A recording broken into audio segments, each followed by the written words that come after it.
ನಾವಿವತ್ತು ಉತ್ತರ ಕರ್ನಾಟಕ ಶೈಲಿಯಲ್ಲಿ ಅವಲಕ್ಕಿನ ಹೇಗೆ ಮಾಡೋದಂತ ಹೇಳಿ ನೋಡೋಣ. ಸಂಜೆ ಟೀ ಟೈಮ್ದಾಗ ಏನಾದರೂ ತಿನ್ಬೇಕು ಅನಿಸ್ದಾಗ ಇದನ್ನು ಮಾಡ್ಕೊಳ್ಬೋದು. ತುಂಬ ಆರೋಗ್ಯಕರವಾಗಿರ್ತದೆ. ಬೆಳಗ್ಗೆ ಟಿಫನ್ಗೂ ಕೂಡ ಆರೋಗ್ಯಕರವಾದ ನಾಷ್ಟ ಅಂತ ಹೇಳ್ಬೋದು. ತುಂಬ ಸಿಂಪಲ್ಲಾಗಿ ಮಾಡ್ಕೊಳ್ಬೋದು. ರುಚಿ ಮಾತ್ರ ತುಂಬ ಚೆನ್ನಾಗಿರ್ತದೆ. ಸ್ವಲ್ಪ ಮೊಸರು ಇಲ್ಲ ಅಂದ್ರೆ ನಿಂಬೆ ಹಣ್ಣಿನ ಜೊತೆ ತಿಂತಿದ್ರೆ ಅದ್ರ ಮಜಾನೇ ಬೇರೆ. ಇವಾಗ ಈ ಅವಲಕ್ಕಿನ ಹೇಗೆ ಮಾಡೋದು ಅಂತ ಹೇಳಿ ನೋಡ್ಕೊಂಡು ಬರೋಣ. ತುಂಬ ಸುಲಭವಾಗಿ ಇದನ್ನು ಮಾಡ್ಕೊಳ್ಬೋದು. ಇದನ್ನು ಮಾಡಲಿಕ್ಕೆ ನಾನಿಲ್ಲಿ ಅವಲಕ್ಕಿ ತೊಗೊಂಡಿದ್ದೀನಿ. ಪ್ಯಾಕೆಟ್ ಅವಲಕ್ಕಿ ಆದರೂ ತೊಗೋಬೋದು, ಕುಲ್ಲ ಆದರೂ ತೊಗೋಬೋದು. ನಾನಿಲ್ಲಿ ಕುಲ್ಲ ಅವಲಕ್ಕಿನ ತೊಗೊಂಡಿದ್ದೀನಿ. ಸ್ವಲ್ಪ ಹೊಲಸಿರ್ತದೆ, ನೀಟಾಗಿ ವಾಶ್ ಮಾಡ್ಕೋಬೇಕಾಗ್ತದೆ. ಭಾಳ ಹೊತ್ತು ನೀರಾಗೂ ನೆನೆಸ್ಲಕ್ಕೆ ಹೋಗಬಾರ್ದು. ಬರೀ ಇದನ್ನು ನೀರು ಹಾಕಿ ನೀರನ್ನು ಜಾನ್ಸಿ ಇಟ್ಕೋಬೇಕಾಗ್ತದೆ. ನಾನಿಲ್ಲಿ ಒಂದು 4 ನೀರನ್ನು ತೊಳೆದು ಜಾನ್ಸಿ ಇಟ್ಕೊಂಡಿದ್ದೀನಿ. ಈ ಕಡೆ ಒಂದು ಸ್ವಲ್ಪ ಪುಟಾಣಿ ತೊಗೊಂಡು ಅದನ್ನು ಗ್ರೈಂಡ್ ಮಾಡಿ ಎತ್ತಿಟ್ಕೊಳ್ಳೋಣ ಸೈಡಲ್ಲಿ. ಇದಕ್ಕೆ ಬೇಕಾಗಿರೋದೆಲ್ಲ ಕಟ್ ಮಾಡಿ ಇಟ್ಕೊಳ್ಳೋಣ.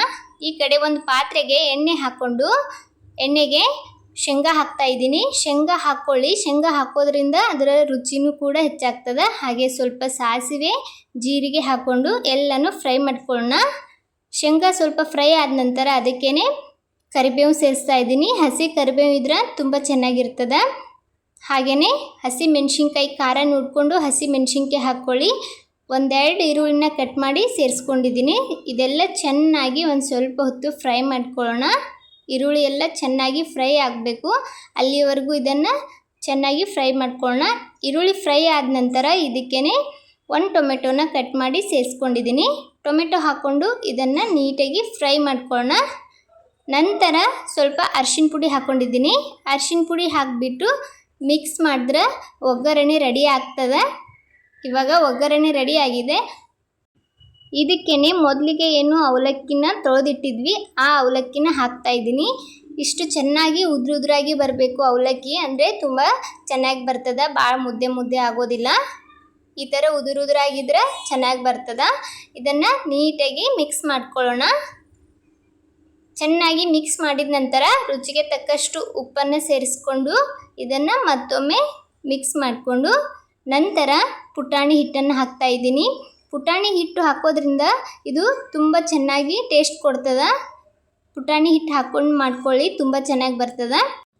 ಪುಟಾಣಿ ಹಿಟ್ಟು ಇಲ್ಲ ಅಂದ್ರೂ ಸ್ವಲ್ಪ ಶೇಂಗದ ಪುಡಿನೂ ಹಾಕ್ಕೊಂಡು ಮಾಡ್ಕೊಳ್ಬೋದು. ಪುಟಾಣಿ ಪೌಡ್ರನ್ನು ಹಾಕಿಬಿಟ್ಟು ಚೆನ್ನಾಗಿ ಮಿಕ್ಸ್ ಮಾಡಿ ಲಾಸ್ಟಲ್ಲಿ ಒಂದು ಸ್ವಲ್ಪ ಕೊತ್ತಂಬರಿನ ಹಾಕ್ಕೊಂಡು ಇದನ್ನು ಚೆನ್ನಾಗಿ ಮಿಕ್ಸ್ ಮಾಡ್ಕೊಳ್ಬೇಕು. ಅವಲಕ್ಕಿ ಮಾಡೋದಕ್ಕೆ ಒಂದು ಸ್ವಲ್ಪ ಹಸಿಯಾದ ಕೊತ್ತಂಬರಿ ಹಾಗೆ ಕರಿಬೇವು ಇದ್ರೆ ತುಂಬ ಚೆನ್ನಾಗಿ ಬರ್ತದೆ. ಟೇಸ್ಟ್ ಕೂಡ ತುಂಬ ಚೆನ್ನಾಗಿರ್ತದೆ. ಇವಾಗ ರೆಡಿ ಆಗ್ಯದ ಅವಲಕ್ಕಿ. ಇದನ್ನು ಒಂದು ಪ್ಲೇಟ್ಗೆ ಸರ್ವ್ ಮಾಡ್ಕೊಳ್ಳೋಣ. ಅವಲಕ್ಕಿ ಅಷ್ಟು ಮುದ್ದೆ ಥರನೂ ಬಂದಿಲ್ಲ, ಎಷ್ಟು ಚೆನ್ನಾಗಿ ಬಂದದಂತ ಹೇಳಿ. ನೀವು ಸಹ ಈ ಥರ ಒಮ್ಮೆ ಟ್ರೈ ಮಾಡಿ ಹೇಗಾಗಿತ್ತಂತ ಹೇಳಿ ಕಮೆಂಟ್ ಮಾಡಿ.